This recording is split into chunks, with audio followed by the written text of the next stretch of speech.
आज हम लग्न से जो है सो दायां बायां यानी दायां धन का भाव, बायां जो है सो व्यय का भाव, इसके बारे में कुछ बताते हैं। देखिए, सबसे ये है धन आय, धन का धनागम और धन का खर्चा। व्यय से पीछे अय का स्थान है, माने अय व्यय माने आना, और धन का स्थान है लग्न से दूसरा। लेकिन ये जो है ना, सो जैसा धन रहता है माने लग्न के हिसाब से ही उसका मन प्रेरित होता है और मन के द्वारा कर्म किया जाता है।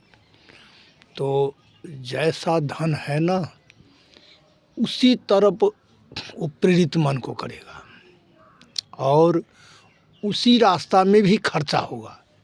जो व्यय स्थान के बारे में हम बताते हैं, व्यय स्थान में यदि लग्न से व्यय स्थान में माने 12वें में यदि अशुभ ग्रह का जो है सो वहाँ है, प्रभाव है या दृष्ट है या उस पर उसका किसी तरह से संबंध बना रहा है, तो अशुभ स्थान में ही उसका जो है सो व्यय होगा, माने खर्चा होगा। यदि वो जो है सो शुभ ग्रह से माने शुभ ग्रह का प्रभाव है, दृष्टि या माने दृश्य या उसमें किसी न किसी माध्यम से प्रभाव आ रहा है शुभ ग्रह का, तो शुभ स्थान में ही वो जो है सो उसका व्यय होगा यानी खर्चा होगा।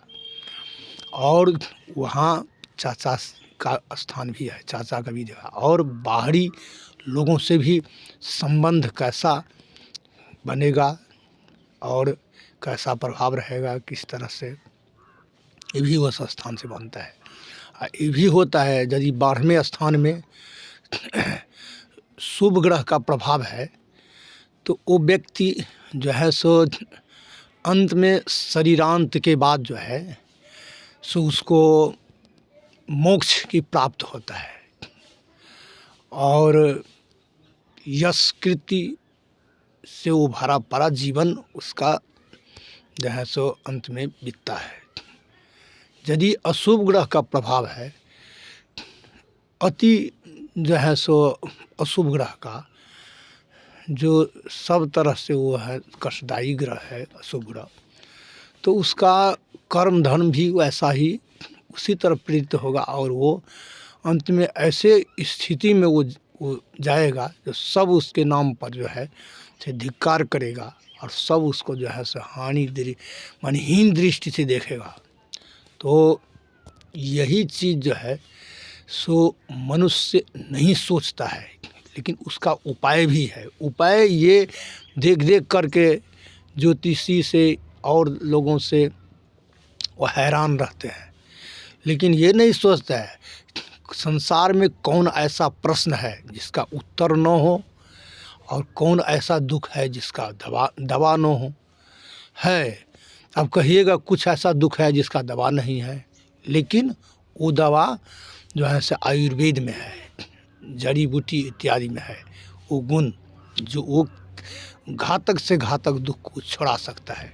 लेकिन अब जब जो है सो रखिए जो उसका अंत समय आ गया तो उस समय में उस उपचार नहीं है किसी भी विभाग में, चाहे अंग्रेजी दवा हो, चाहे आयुर्वेद हो, चाहे जो कोई हो, उसमें कुछ विधान नहीं है। इसीलिए लोग कहा गया है दुख के समय धैर्य रख करके और उस पर विचार करना चाहिए ये दुख हुआ क्यों। दुख तो होता है पाप से, तो उस पर पहले जब तक वो पाप को दमन नहीं करेगा और पाप को जो है सो छोड़ेगा नहीं, और पाप कब छूटता है जब अपने किए कर्मों को जो है सो वो अपने लोगों से या समाज में उसको जो है सो मुंह से निकाल दे, ऐसे ऐसे हमको हमारे साथ हम किए हैं, तो वहाँ पर उनसे क्षमा मांग ले, तभी उसका जो है सो पाप जो है सो कटता है, तभी वो पाप से मुक्त हो सकता है।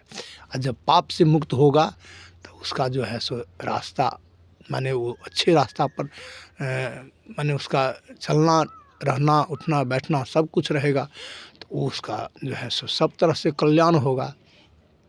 और यही कारण से जो है से व्यय जो है लोग कहता है जो कम माने अर्थ उपार्जन जो होता है उससे ज़्यादा खर्चा हो जाता है।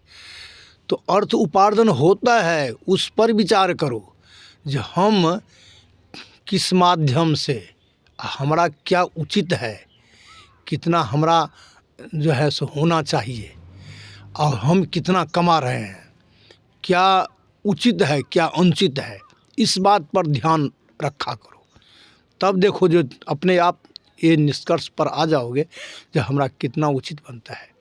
और ऐसे में रहेगा ना तो क्या होगा, तो वो धन जो है सो ज़्यादा अनुचित कर्म में व्यय नहीं होगा। वही अनुचित कर्म जो है में व्यय होने का अर्थ है, ये देखिए जो दुख है अनेक प्रकार के, और अनेक प्रकार के उलझन है, अनेक प्रकार के बाधा है, जिसमें फंस करके धन खर्च हो जाता है, वो कोई काम का नहीं है, सब बेकार है।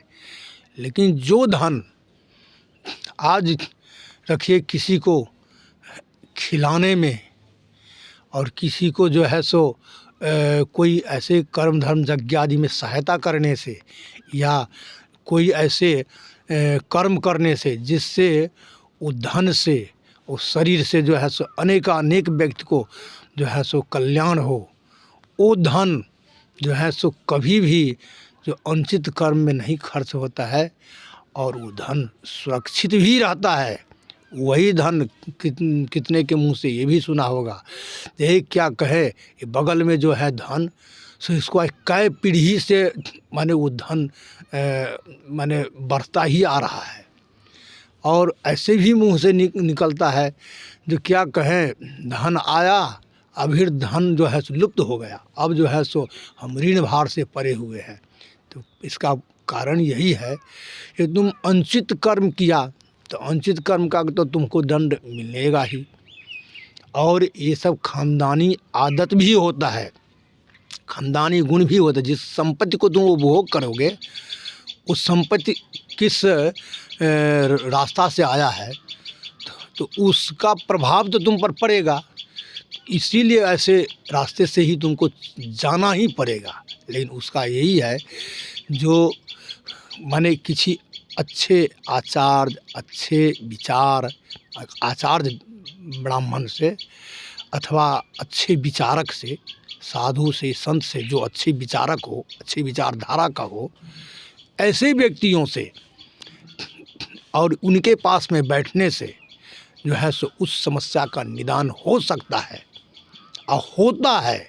ऐसे कितने को लाभ हुआ है। तो अब हम जो है सो अपने वाणी को विराम देते हैं। और यही व्यय स्थान का खूबी है, अनर्थक खर्च का यही खूबी है। और इसी से लोग जो है सो परेशान रहता है। और जितना है अय है, जितना धन है, धन तो जानते ही है जो नाना प्रकार के सब धन है, और अय जो आ रहा है हमारे पास में नित्य प्रति, वो अय हुआ। और वही धन जो हमारा खर्च हो रहा है, लेकिन किस मार्ग में खर्च हो रहा है इस पर विचार करना चाहिए। और जो विचार इस पर करता है, पहले हम बता दिए हैं, ऐसे ढंग से चलेगा तो सुखी रहेगा। और ये इसको देख करके अपने आप में अमल करना चाहिए, और वही मनुष्य सुखी बन सकता है।